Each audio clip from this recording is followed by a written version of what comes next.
Listen to the people talking about TV or radio and complete the table.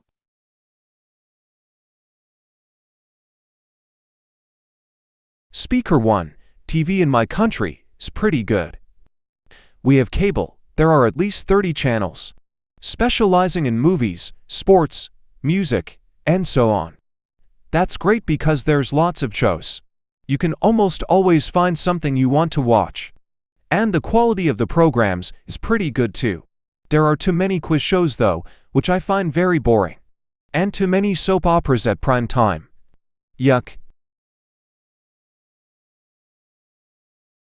Speaker 2.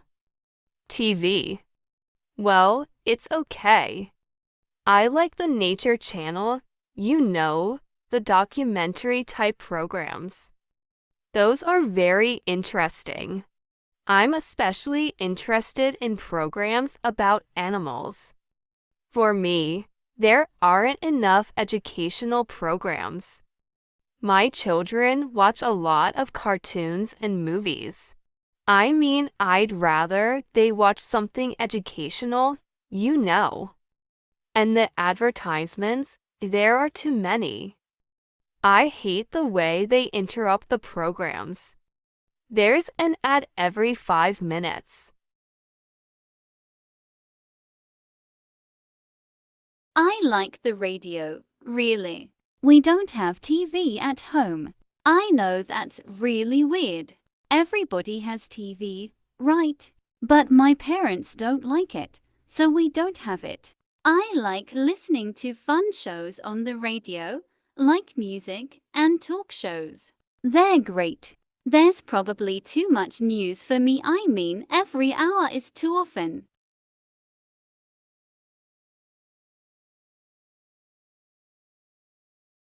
Listen to an expert talking about the advertisement. Choose the correct answer. Okay, we now continue with business today. Chloe, can you tell us a little more about the power of advertising historically?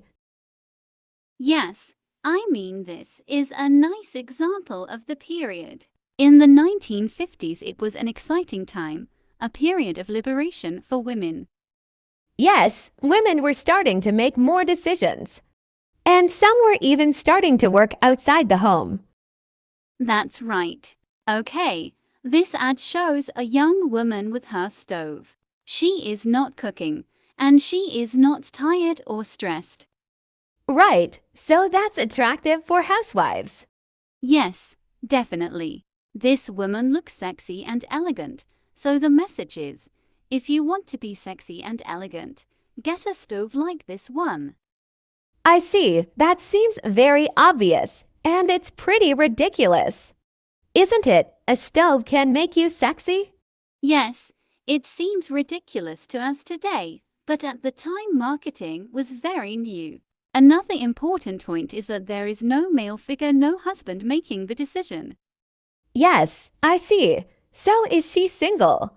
Not necessarily, but she, the woman, is in control. The product is marketed to women.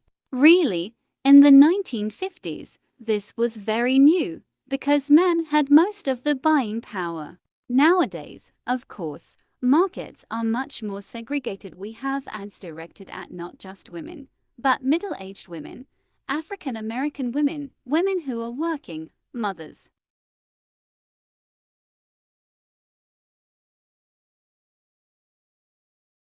Listen to some people talking about TV shows.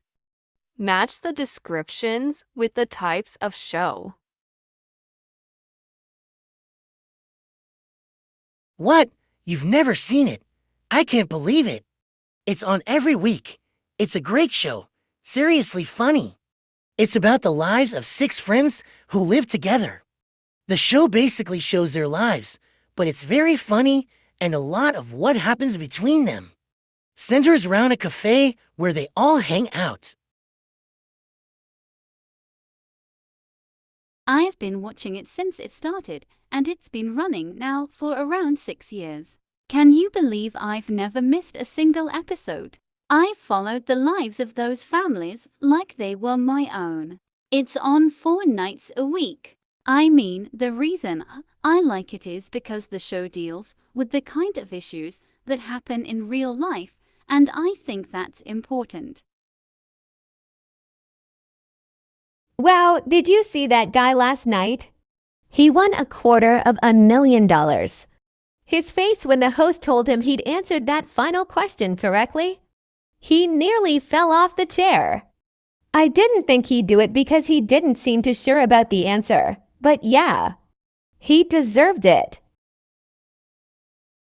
It's on tonight at 8:30, and I really want to watch it. Because it's about the effects of air pollution. And what the government is doing to stop it worsening. It sounds interesting. I saw the one last week, and that was about the increasing crime figures in the capital. I usually try to catch the evening one because that's when I normally get in from work. I think it's important to know what's going on around the world, and often I don't get the chance to read the newspaper. Well, last night Madonna was on. It was great to see her close up. The host asked some good questions and I thought she answered them pretty honestly. I wished he'd asked more about her early music career though. The studio audience gave her a good welcome, too.